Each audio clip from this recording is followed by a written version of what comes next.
Lo oculto se ilumina con solo Volver a la Fuente. Volver a la Fuente. Hasta las 16, por Del Plata.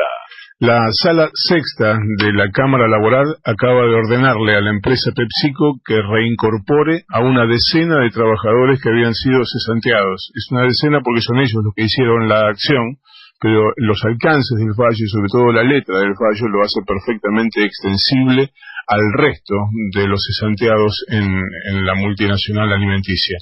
Uno de los jueces que firma ese fallo es Luis Raffaelli y tiene la gentileza de atendernos. Doctor Raffaelli, Mario Portugal y Néstor Espósito, los saludamos en Radio del Plata.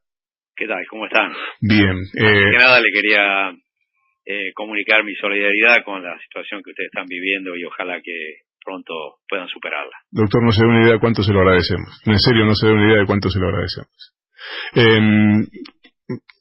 Doctor, el fallo, ¿nos explica el fallo? Yo lo estuve leyendo recién y le anticipo, me parece un gran fallo, pero también me parece que es un fallo polémico que le van a salir a pegar desde un sector, no sé si decirlo ideológico, pero sí de la ideología económica lo van a salir a castigar. ¿Nos lo explica, por favor?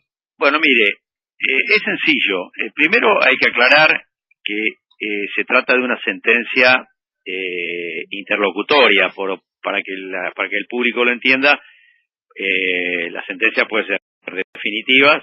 Interlocutoria es una cuestión que no agota el trámite. ¿Qué digo con esto? Que se trata de un expediente iniciado por 10 trabajadores pidiendo una medida cautelar autónoma. Venía rechazada en primera instancia por parte del Juzgado Nacional de Primera Instancia del Trabajo número 54 y con el doctor Néstor Rodríguez Runengo nosotros hemos decidido revocar esa sentencia y hacer lugar a la medida cautelar porque entendíamos que la situación que surge del expediente con los elementos que provisoriamente, porque se trata de una medida cautelar, son agregados y en una situación de urgencia, una situación de peligro en la demora, digamos, acompañan este grupo de trabajadores, nosotros entendemos que la empresa no surge acreditado que haya finalizado o que haya concluido el procedimiento de crisis. Y las medidas, como el despido, no se pueden adoptar antes de concluido el procedimiento de crisis. Ajá. Además, no vemos tampoco que la empresa, como dicen las normas que se aplican en el procedimiento de crisis, la medida cautelar sería una medida cautelar en una situación atípica, en el sentido que se trata de un procedimiento regulado por una ley nacional, la Ley Nacional de Empleo, y 3 decretos que regulan esta cuestión. Un decreto del año 2002, 265, un decreto anterior, de 328, y un decreto del año 94 que particularmente interesa porque dice que cuando se tratare de un procedimiento de crisis referido a empresas de más de 50 trabajadores, sería este el caso, la presentación inicial deberá explicar como mínimo las medidas que la empresa propone para superar la crisis o atenuar sus efectos. Claro. Y la verdad que nosotros no vemos ninguna explicación para atenuar los efectos. Es decir, la medida sería apresurada del despido, sería anterior a que concluya el procedimiento de crisis. En ese marco, entendemos que los trabajadores tienen derecho a exigir un derecho que está en la Constitución, que es el derecho a trabajar, artículo 14 bis, y el de la protección del trabajo, derecho a trabajar, artículo 14, y de la protección del trabajo, artículo 14 bis. Y a su vez, porque la misma Constitución ratifica los tratados internacionales, hay un tratado fundamental internacional, que es el Pacto Internacional de Derechos Económicos, Sociales y Culturales, que protege el derecho a trabajar. Entonces nosotros, como jueces, tenemos que aplicar las normas basadas en los principios y valores que inspiran esas normas, y ver de tutelar los derechos como en este caso, el derecho a trabajar, que es un derecho humano fundamental. Doctor, a ver si consigo entender y traducirlo. Para presentar un procedimiento preventivo de crisis, para decir, miren, andamos con problemas ante el Ministerio de Trabajo, la empresa debió haber justificado que efectivamente tenía ese problema. Proponer medidas. Exactamente, y decirle, bueno, mire, yo voy a hacer esto, quiero salir de esta crisis mediante estas medidas. Y después de que todo ese proceso había terminado, solo entonces estaba habilitado para despedir. Y acá lo que hicieron fue poner el carro delante del caballo. Primero despidieron y después dijeron qué es lo que iban a hacer. Y lo llamativo es que yo no conozco ningún procedimiento preventivo de crisis que se supone que una empresa con problemas que tenga una solución para por lo menos la que se conoce periodísticamente, que alcanza un número mayoritario de los trabajadores con el ofrecimiento que se hace. Entonces, esto es importante destacarlo. Una empresa que dice que tiene una crisis le paga a todos, o por lo menos le ofrece a todos sus despedidos, el doble de la indemnización que le corresponde, cuando el procedimiento preventivo de crisis justamente está para pagar menos de lo que le corresponde en la indemnización.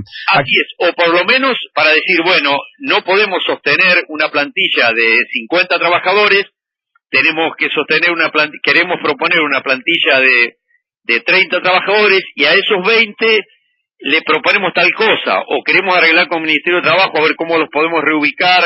Es decir, ese es el sentido social que la Constitución, en mi criterio, contempla, el sentido social de la propiedad y una interpretación armónica que la Corte dice que hay que hacer de la Constitución, que ponga en la balanza los distintos derechos, porque si bien mucha gente, como se ha dicho y se escucha en estos días, habla del derecho de la empresa a despedir, cuestión que es muy discutida porque no es un derecho.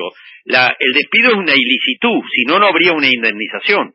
Usted no es abogado, Espósito, pero usted lo sabe eso. Sí, sí. Cuando se indemniza es porque hay un hecho ilícito. Si no, ¿cuál sería el sentido de indemnizar?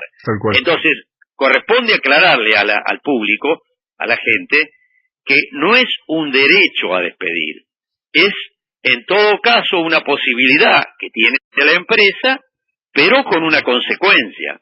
Entonces, como decían nuestros grandes maestros del derecho del trabajo, es un hecho ilícito el despido, que acarrea indemnización.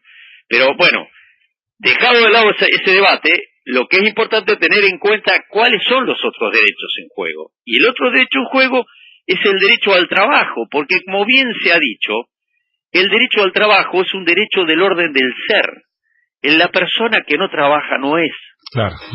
Usted puede tener una propiedad, puede tener un auto, puede tener un saco, puede tener, no sé, un objeto, pero si no tiene trabajo, la persona no es, porque como bien lo decía el inspirador de nuestra ley de contrato de trabajo, Norberto Centeno, el trabajo es fundamentalmente la actividad productiva y creadora del hombre en sí. Después viene la finalidad económica.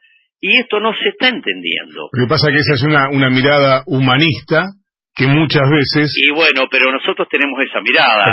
Está claro. Nosotros no podemos mirar las cosas... y esto que es una mirada que viene desde, yo le diría, desde las primeras encíclicas papales, más otros movimientos sociales, de otra ideología. Es decir, el concepto de empresa debe tener un sentido social. Uh-huh. Yo no puedo administrar una empresa con un sentido absolutista y por más que tenga el dinero para pagar indemnizaciones y no pensar en que esa gente queda al margen o queda desamparada. Doctor, ¿cómo deben ser los pasos ahora y sobre todo si hay plazos, ¿no? para la empresa y sobre todo para la tranquilidad de los trabajadores? No, nosotros hemos dicho que a esos 10 trabajadores que se han presentado a pedirnos justicia a nosotros, le tienen que dar trabajo y si no le dan, le aplicamos una multa. Ajá. Es una multa que es una sanción combinatoria, que es una facultad prevista en el Código Civil. Ahora, si ese trabajo se lo dan en una futura planta en Mar del Plata... Bueno, eso no lo sé, eso ya escapa a mis posibilidades.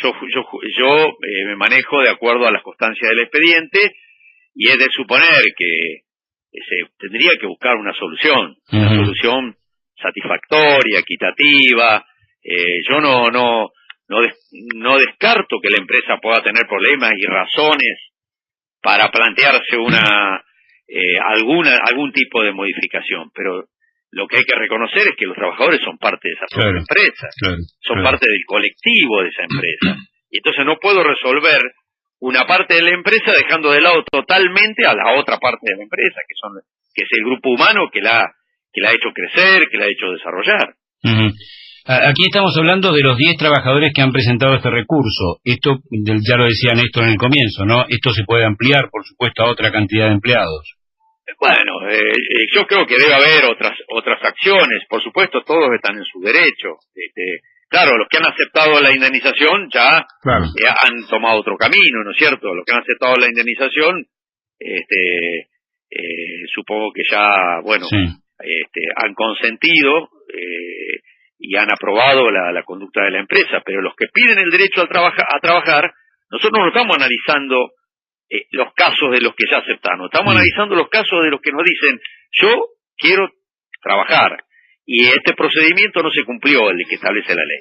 Claro, después cuando se cumpla, bueno, se verá cuál es la situación de esa y si la empresa insiste en que es inviable por cuestiones que ya explicaba, logísticas, operacionales, que no puede mantener esa empresa. Bueno, ahí ya no se escapa el rol de la justicia. Si yo creo que acá el Estado tiene que tener una presencia muy fuerte en ayudar a componer y autocomponer situaciones como estas. El Estado tiene que analizar las situaciones, promover, ayudar a que esa empresa pueda continuar, básicamente para mantener la fuente de trabajo, que es tan delicado este tema en estos días. Doctor, a esta hora está atravesando los portales de información que el juez Ercolini acaba de llamar a declaración indagatoria a la Procuradora General de la Nación, Alejandra Gil Carbó, para el próximo 31 de agosto. Son los dos hechos más significativos en materia de información judicial en este último día previo a la feria que están pasando en este momento. ¿Qué imagina que va a estar en la etapa de mañana? ¿Su fallo o la indagatoria de Gil Carbó? Bueno, creo que usted ha sido bastante explícito en eso. Yo creo que se le da más importancia a ciertas noticias en la Argentina que a lo que yo resuelvo. Doctor, ha sido muy amable en atendernos. Gracias por la explicación. Le mando un abrazo y gracias por la solidaridad. No, muchas gracias a ustedes y suerte.